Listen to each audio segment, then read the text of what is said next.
මේවාලා දකින්නේ වාහනයක තියෙන ඩිෆරන්ස් එකක්. මේක තියෙන්නේ ගොඩක් වෙලාවට පිටිපස්ස රෝද වලට තමයි වාහනේ සයි වෙලා තියෙන්නේ. ඉතින් මෝටර රථයක් වංගුවක ගමන් කරනකොට මෝටර රථයක් වංගුව නිවැරදිව ගන්න නම් වංගුව ඇතුල් පැත්තේ රෝදය ගමන් කරන්නේ අඩු අරයක. ඒ වගේම වංගුවේ පිටපැත්තේ රෝදය වැඩි අරයක ගමන් කරනවා. නැත්නම් වැඩි දුරක් ගමන් කරනවා. එතකොට මෝටර රථයේ රෝද මේ පිටුපස රෝද දෙකම එකම වේගයකින් භ්‍රමණය වුණොත් මේ වංගුව ගන්න අපහසු වෙනවා. ඒ වගේම රෝද එක තැනක කැරකෙන්න බලනවා. ඒ වගේම මේ තියෙන ටයර් ගෙවීමට ලක් වෙනවා. ඉතින් මේකට විසඳුමක් විදියට මේ වංගු ගැනීම පහසු කරගන්න තමයි මෙන්න මේ ඩිෆරන්සලය නිර්මාණය කරලා තියෙන්නේ. ඒතර මේ ඩිෆරන්සලය කියන එකේ වචන අර්ථයෙන් ඔබට පැහැදිලි වෙනවා ඇති. ඉංග්‍රීසි ඩිෆරන්ට් කියන වචනේ තේරුම තමයි මේ වංගුවක රෝදේ ගමන් කරනකොට මේ වංගුව ඇතුල් පැත්තේ රෝදය අඩු වේගයකින් භ්‍රමණය වෙනවා.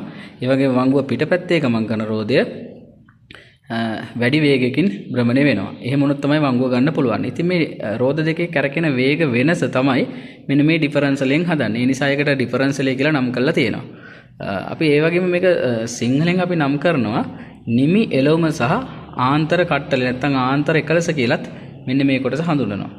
එතකොට ඔයාලට බලා ගන්න පුළුවන් මේ කොටස නැති වුණොත් එහෙම සාමාන්‍යයෙන් මෝටර රථයක් වංගුවක් ගන්නකොට ඇතුල් පැත්තේ රෝදය එකතැන කැරකෙන නිසා මේ ටයර් ගෙවීමට ලක් කරනවා. ඒතර මේ ගෙවීම අවම කරගන්නත් වංගුව ගැනීම පහසු කරගන්නත් තමයි මෙන්න මේ ඩිෆරන්සියල් නිර්මාණය කරලා තියෙන්නේ. ඔයාලට පේනවා ඇති අපි මේක මේ පැත්තට එහෙම කැරකුවොත් එන්ජින් එකෙන් එන බලය ගියර් පෙට්ටිය හරහා ආවිලා මෙන්න මෙතෙන් තමයි ලැබෙන්නේ. ඒ ලැබෙනකොට මෙන්න මේ කුඩා රෝදයට අපි කියනවා මෙන්න මේ කුඩා රෝදයට අපි කියනවා දව රෝදය කියලා. මේ තියෙන මෙන්න මේ කුඩා රෝදයට අපි කියනවා දව රෝදය කියලා. අපිට පේනද මේ කරගෙන කුඩා රෝදය. ඒ වගේම තව මෙතන තියෙනවා මෙන්න මේ වගේ තව විශාල රෝදයක්. අපි ඒ රෝදයට අපි කියනවා රජ රෝදය කියලා කියනවා. ඔයාලට පේනද මෙන්න මේ කරගෙන මේ විශාල රෝදයට අපි කියනවා රජ රෝදය කියලා. එතකොට මෙන්න මේ එන්ජින් එකෙන් ලැබෙන කැරකුම් බලය මේ රෝදයට ලැබෙනකොට හරියටම අංශක 90ක කෝණික වෙනසක් සහිතව තමයි මේ බලය සම්ප්‍රේෂණය වෙන්නේ. ඔයාලට පේනවා ඇති. ඒතර මෙන්න මේ කාර්ය කරන්න මෙන්න මේ දව රෝදය සහ රජ රෝදය සමත් වෙනවා. ඒ වගේම මෙතන ලොකු ගියර් අනුපාතයකුත් ලැබෙනවා. මොකද එන්ජින් එකෙන් ලැබෙන කැරකුම් බලය මෙතනදී ලොකු ව්‍යාවර්තයක් බවට පත් වෙනවා. මොකද මෙතන මේ රෝදේ කරකින වේගය අඩුවෙන් මේ රෝදේ කරකින වේගය වැඩියෙන් ඊට සාපේක්ෂව මෙයා කරකින වේගය අඩු වෙනවා. ඒතර වේගය අඩු වෙනවත් එක්ක යාගේ ව්‍යාවර්තය වැඩි වෙනවා. ඊළඟට මෙන්න මේකේ මේ අභ්‍යන්තරයේ තියෙනවා තව මෙන්න මේ පැත්තේ ගියර් රෝදයක්. මේකට අපි කියනවා පැති ගියරය කියලා කියනවා.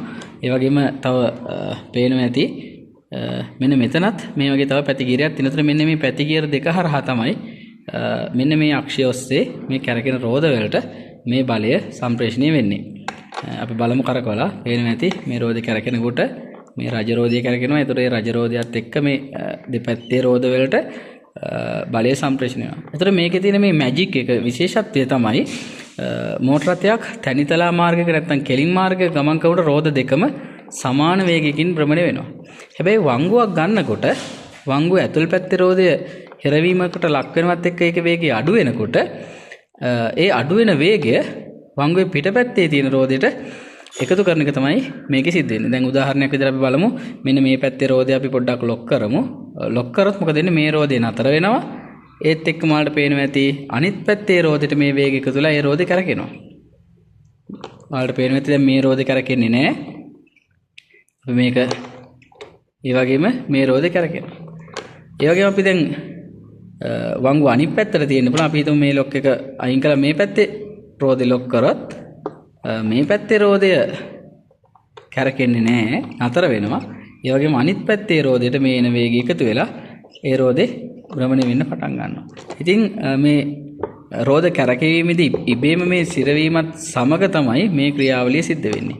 ඉතින් මේක ඊටාම වැදගත් කොටසක්. එතකොට මේකේ තව ගියර් රෝද දෙකක් තියෙනවා. මෙන්න මේක ඇතුලේ වලට බැලුවොත් පේනවා ඇති. මෙන්න මේක ඇතුලේ තව කුඩා ගියර් රෝද දෙකක් තියෙනවා. අපි මේකට තරු ගියර් කියලාත් කියනවා.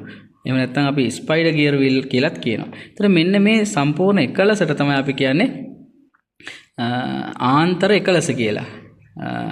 ආන්තරය. මොකද අභ්‍යන්තරයෙන් මේ ගියර් රෝද එකට එකට සම්බන්ධ වෙනවා. හරියට ආදරය කරන දෙන්නෙක් වෙලිලා ඉන්නවා වගේ මේ ගියර් හතර එකට එක එකතු වෙලා වෙලිලා ඉන්නේ ආදරය කරනවා වගේ. නිසා අන්තරාලය හරියට මේ සිංහල අර්ථය ගත්තම හොඳ සුපිරි අර්ථයකුත් වෙනවා.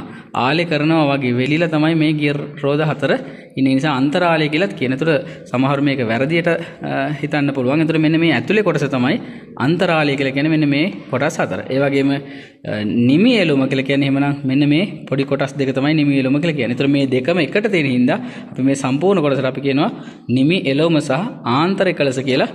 අපි මේ කොටස හඳුනා ගන්න. ඉතින් මේ වාහනයක තියෙන හොඳ මැජික් එක වගේ උපකරණයක්. ඒකෙන් ටයර් ටික ආරක්ෂා වෙනවා. ඒ වගේම වංගුවක් පහසුවෙන් ගන්න හැකියාව ලැබෙන්නේ මෙන්න මේ කලස නිසා. ඒ වගේම දැනට එන බර වාහනවල සහ වෙනත් වාහනවල මේක ලොක් කරන්න මේ ඩිෆරන්ෂල් ලොක් එකකුත් නිර්මාණය කරලා තියෙනවා. ඉතින් A level කරන ඉංජිනේරු තාක්ෂණ කරන ළමයිටත් වාහන තියෙන ගොඩක් දෙනෙක්ට මේක වැදගත් වෙයි. ඒ වගේම තමයි මේකේ තියෙන තව දෙයක් තියෙනවා. යම් කිසි විදියකින් මේ එක රෝදයක් වලට වැටුනොත් මොකද වෙන්නේ? ඒ තැනින් බලය නිදහස් වෙනවා. එක රෝදයකට බලය වැටෙන හින්දා ඒ රෝදේ හිර වෙනවා. එතකොට මොකද වෙන්නේ? අනිත් රෝදේ කැරකෙන්න පටන් ගන්නවා. ඉතින් ඔබ පාර ගමන් කරන වෙලාවට මඩවලක එරීමට ලක් වුණොත් යම් කිසි වලකට වැටුනොත් ඔයාලා කරන්න ඕන වාහනේ ගොඩ ගන්න නම් මේ නිදහසේ කැරකෙන රෝදය යමක් බැඳලා නතර කරන්න පුළුවන් නම් ලීයක් වගේ බැඳලා නැත්නම් ඒ පැත්තේ රෝදේ සිර කරන්න පුළුවන් නම් අපිට මඩ වලෙන් නැත්නම් මඩ වගුරු සහිත ස්ථානයකින් වාහනේ ලේසියෙන්ම ගොඩට ගන්න පුළුවන්. ඉතින් ගොඩක් අය දන්නේ නැතුව මඩ වලකට වැටුනොත් මොකද කරන්නේ? ඒ පැත්තේ රෝදේ උස්සනවා, අනිත් පැත්තේ රෝදේ උස්සන්නේ නැහැ. මොකද අපි කරන්න ඕන මේ පහසුවෙන් කැරකෙන රෝදේ ලොක් කරා නම් මොකද ඒ පැත්තට ගල් කීපයක් හරි දැම්මම නම් අපිට පහසුවෙන් වාහනේ ගන්න පුළුවන්. ඉතින් මේකෙන් ගොඩාක් දේවල් ඉගෙන ගන්න පුළුවන්. ඉතින් වීඩියෝ එක හොඳයි නම් ෂෙයා කරන්න, ලයික් කරන්න, ඒ වගේම කමෙන්ට් එකක් දාන්න. තව වැඩි විස්තර දන්නු නම් ඒවත් මේකට යොමු කරන්න. ඉතින් ගොඩක් දෙනෙක්ගේ අධ්‍යයනය සඳහා හැමෝටම මේක නැති නිසා මේ හරස්කඩ පෙනුමක් සහිත ඩිෆරන්ෂල් එක මම විස්තර කරන්න කියලා ඔයාලට හිතුවා. එහෙනම් සියලු දෙනාට සුබ දවසක්.